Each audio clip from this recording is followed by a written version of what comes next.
Hey guys, welcome back. I am Amy, and in today's video, I'm going to be going over some common things you need to know if you just got a Cricut and you are just starting out. So if you got a Cricut and you landed on this video, you might be feeling overwhelmed, wanting to make all kinds of crafts, but not knowing what to do and where to start. So that's where this video is gonna hopefully come in handy for you.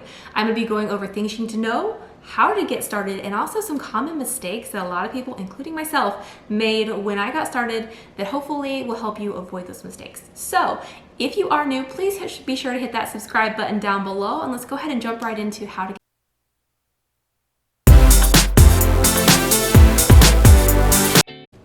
The very first thing you're going to need to do before you can do anything else is you need to go to Cricut.com and you need to go ahead and set up an account with Cricut. This is going to allow you to use Design Space. And Design Space is where you create all those lovely projects that you can then send to your Cricut, which will print it off and you can go from there. So that is your first step. You can't do anything else until you do that. Once you do it, typically Cricut will have a little starter kit in the box, usually like a little paper card or something like that that you can do to kind of ease into it. I would recommend starting with that. But once you get past that, decide what kind of project you want to do. Do you want to make a bug? Do you want to make a shirt? What do you want to tackle first? And then from there, kind of piece through what you're going to need. And that's where this next part is going to come in. A lot of the terms that you're going to hear in the crafting world are going to be 631 vinyl, 651 vinyl, adhesive vinyl, and heat transfer vinyl. So you need to know what each one of these is, so that way when you decide what project you want to make, you know which type of vinyl you need to be able to create that project. So let's just go ahead and break them down. So 631 vinyl is the first one. This is going to be an adhesive type of vinyl. It is a temporary vinyl. So when you're thinking of 631 vinyl, this is going to be stuff like if you were to put a design on a wall, but you don't want it to be there forever, you want to be able to take it off at some point in time, you want to use 631 because it will come off. If you are making a coffee mug or something that you want it to be on there for a long time, you want to go to 651 vinyl because it's a permanent vinyl. Now, even though I say permanent, it is not designed or intended to go in the microwave and or dishwasher. So know that, kind of store that little piece of information away because I promise it's important. You don't want to ruin your design right out of the chute, so don't do that.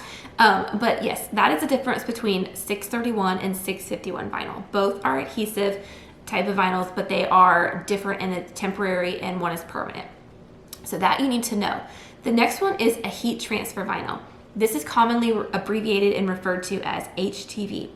That is what you would use if you were to create something like this, a shirt or any type of thing like a pillow or some kind of design that you wanted to press onto a material. You need to use heat transfer vinyl. Now, that is the difference between those three types of vinyl, and based on that, you can pretty much kind of gauge what you need for the project that you want to do. Now, next part is common mistakes that people make. The first one that comes to mind when I think about when I started with my Cricut is thinking that just because I had a Cricut, the best thing and the thing that I needed to buy with vinyl was Cricut vinyl. I would run to my local craft store and I would buy those rolls of Cricut vinyl, and you can totally do that. However, do know there are cheaper ways and cheaper places that you can buy your vinyl from that, in my opinion, are just as good, if not better. So just kind of keep that also in your mind, if you will, as you're starting your crafting journey. I buy my vinyl from 651vinyl.com. I'm not affiliated with them. I'm just a happy customer. But they have all kinds of vinyl and it's really good. So they're outside of Cricut vinyl, you have Oracle vinyl, which is the adhesive, which handles the 631, 651 we just talked about. You have Caesar, which is heat transfer vinyl. Those are the two that I use the most, and you probably will as well. So that is something to keep in mind, that just because you have a Cricut does not mean you have to just use Cricut vinyl. There's a whole different world out there. Also, another common mistake that people make is that when you typically start out making shirts, a lot of people will use their home iron, which is exactly what I did. I didn't want to jump in with the whole heat press or easy press yet because I was like, let me see if I even like it first. Do I want to make a shirt? Is that for me? Totally normal.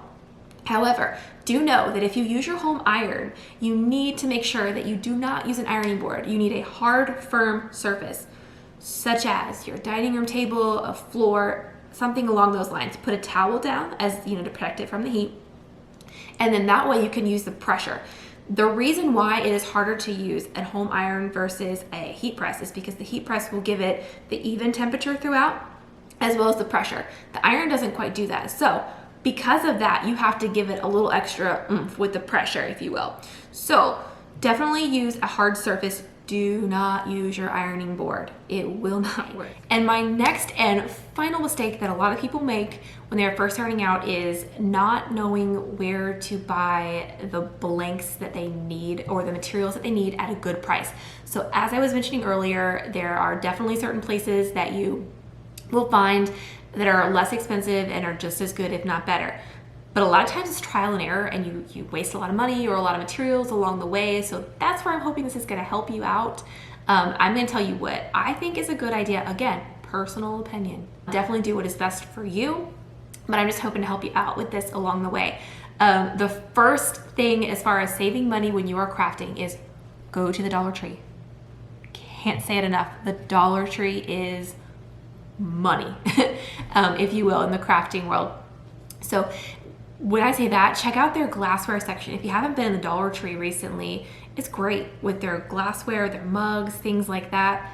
You can put vinyl on a glass or a mug and it makes a wonderful project, and it's obviously $1. So it's a great way to start out. You don't have a lot invested in the actual cup itself should you mess up.